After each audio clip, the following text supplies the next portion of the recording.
Bismillahirrahmanirrahim. Assalamualaikum warahmatullahi wabarakatuh. Terima kasih atas partisipasinya dalam perkuliahan ini. Pertama-tama marilah kita panjatkan puji syukur kehadirat Allah Subhanahu wa taala yang telah melimpahkan rahmat dan hidayahnya. Semoga perkuliahan ini berjalan dengan lancar dan pandemi segera berakhir, serta kita bisa kembali ke kampus tercinta kita untuk menjalankan sistem belajar mengajar seperti sebelumnya. Minggu ini kita akan bahas tentang materi berbagai teknik optimasi dan peralatan manajemen baru. Langsung saja. Ekonomi manajerial sebagai penerapan teori ekonomi dan peralatan ilmu pengambil keputusan untuk mempelajari berbagai sesuatu perusahaan dapat mencapai tujuan dan maksud dengan cara yang efisien. Tujuan maksimisasi laba atau nilai perusahaan atau meminimumkan biaya dengan kendala tertentu, yaitu teknik optimasi, yaitu untuk memaksimumkan atau meminimumkan fungsi tujuan perusahaan.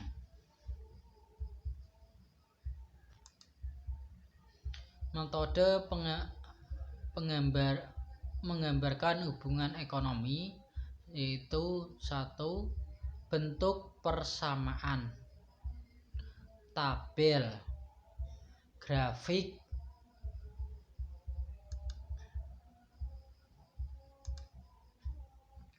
bentuk persamaan TR sama dengan 100 dikurangi 10 pangkat 2, digambarkan seperti ini pada tabel seperti itu.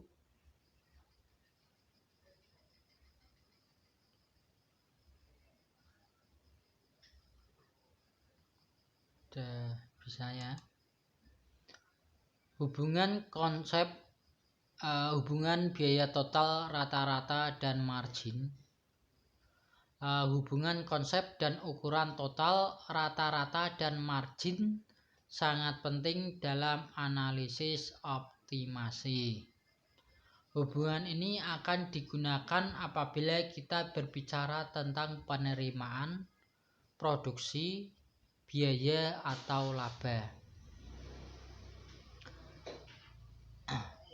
Biasanya singkatan-singkatan dalam ekonomi manajerial yaitu TC adalah total cost atau total biaya, AC adalah average cost atau biaya rata-rata, MC adalah marginal cost atau biaya marginal.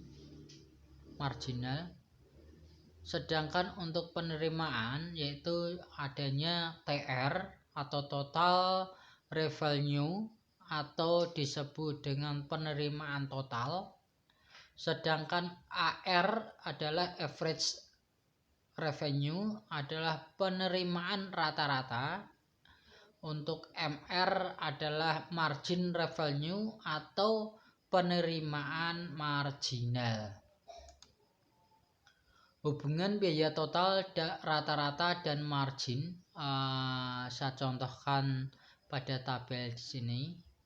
Ada TR, ada AC, ada MC. AC adalah biaya total dibagi output sama dengan TC per H. Sedangkan untuk MR perubahan biaya total per unit dibagi perubahan output. Itu jumlah TC dibagi jumlah H. Dan digambarkan seperti ini. berdasarkan angka yang diketahui. Untuk analisis optimasi merupakan analisis yang digunakan untuk mempelajari proses perusahaan dalam menentukan tingkat output yang maksimum laba. Sedangkan terdapat beberapa cara. 1. Maksimisasi laba dengan pendekatan penerimaan total dan biaya total. Yang kedua, optimasi dengan analisis marginal. 3. Optimasi dengan kalkulus diferensial dengan konsep diferensial dan turunan.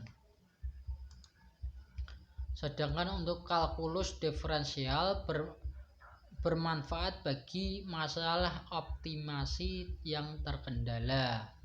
Misalkan fungsi Y sama dengan F dikali X. Jika menunjukkan perubahan nilai maka menggunakan tanda segitiga sehingga menjadi segitiga adalah jumlah X dan jumlah Y. Untuk marginal dengan rumus Y sama dengan jumlah Y dengan jumlah A. Itu. Dan digambarkan seperti ini ya, sudah di samping. Untuk aturan fungsi diferensial, fungsi konstan Y sama dengan A dan lain sebagainya. Fungsi konstan 1 Y sama dengan A, maka dy dibagi dx sama dengan 0. Tentukan urutan pertama Y sama dengan 3, maka dy atau dx sama dengan 0 dan lain sebagainya.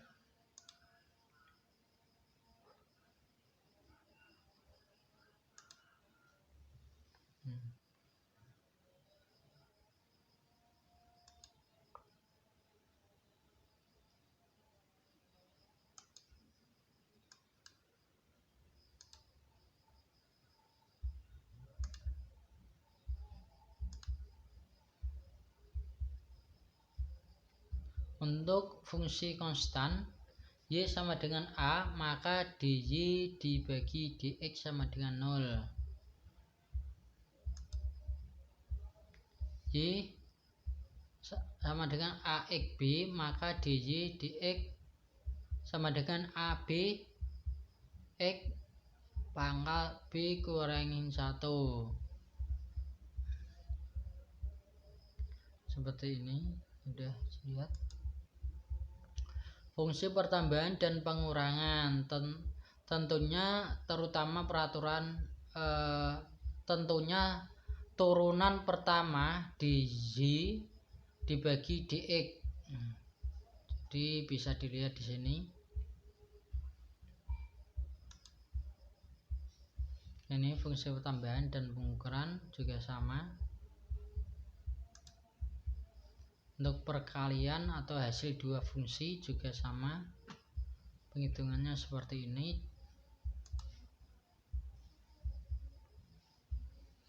Pengalian.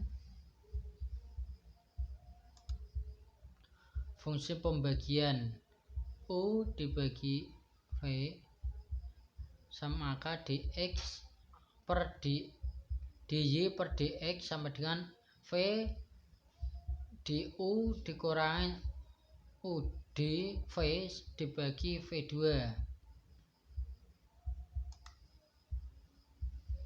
sama turunan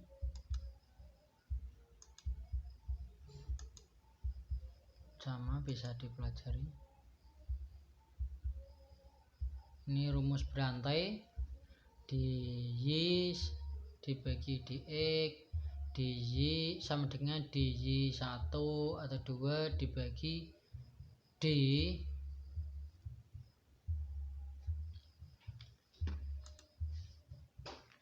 ini sama.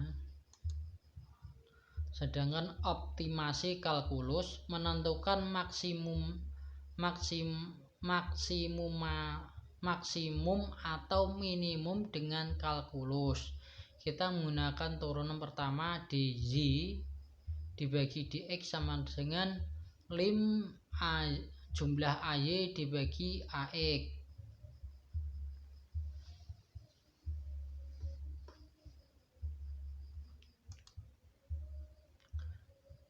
Menentukan maksimum atau minimum dengan kalkulus.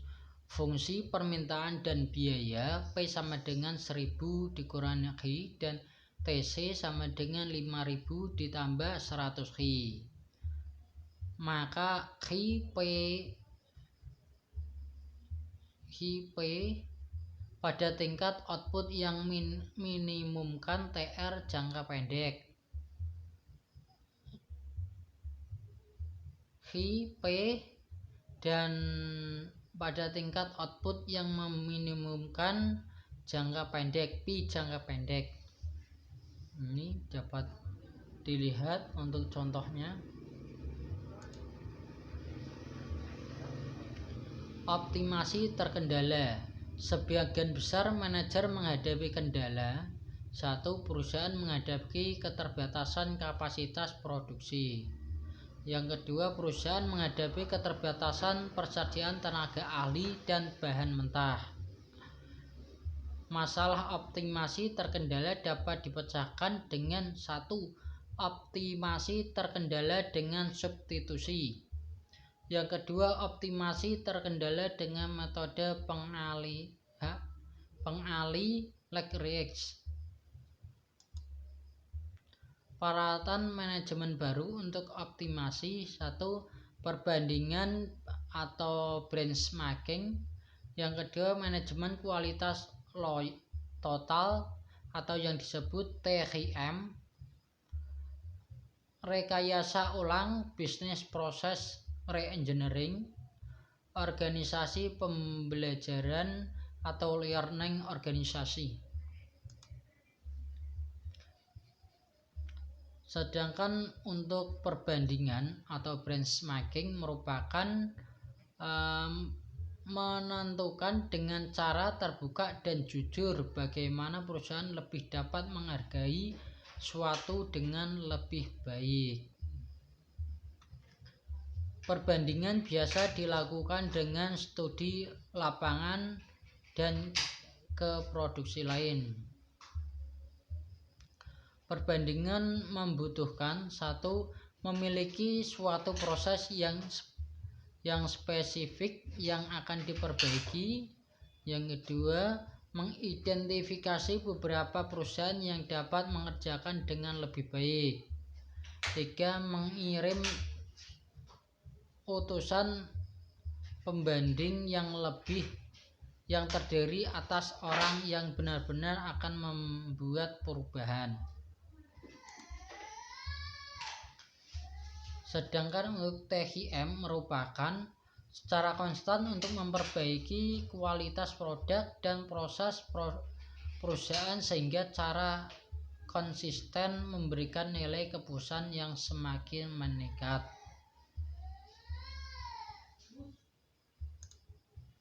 Untuk business process reengineering, proses rekayasa ulang berusaha mengorganisasi perusahaan secara keseluruhan. Bila perusahaan ini merupakan perusahaan yang baru, maka bagaimana Anda akan mengaturnya? Apabila Anda mampu memenuhi bisnis dari awal lagi, apa yang ingin Anda lakukan dan bagaimana cara melakukannya? Itu harus dipikirkan kembali. Sedangkan untuk learning organisasi pembelajaran berpendapat bahwa keuntungan kompetitif diperoleh membutuhkan pembelajaran yang berkelanjutan. Untuk 5 komponen dasar organisasi pembelajaran. 1. Model mentah baru. Semakin kemahiran personal, pemikiran sistem, visi bersama, pembelajaran tim. Peralatan manajemen yang lain yaitu 1. Perluasan pembatasan, model bisnis langsung, pembuat jaringan kerja, kekuasaan menentukan harga, manajemen proses, model dunia lebih kecil, integrasi maya, internet maya, dan lain sebagainya. Terima kasih atas kesediaannya untuk mengikuti perkuliahan ini. Jika ada pertanyaan silahkan ditanyakan di Sunan. Cukup sekian. Wassalamualaikum warahmatullahi wabarakatuh.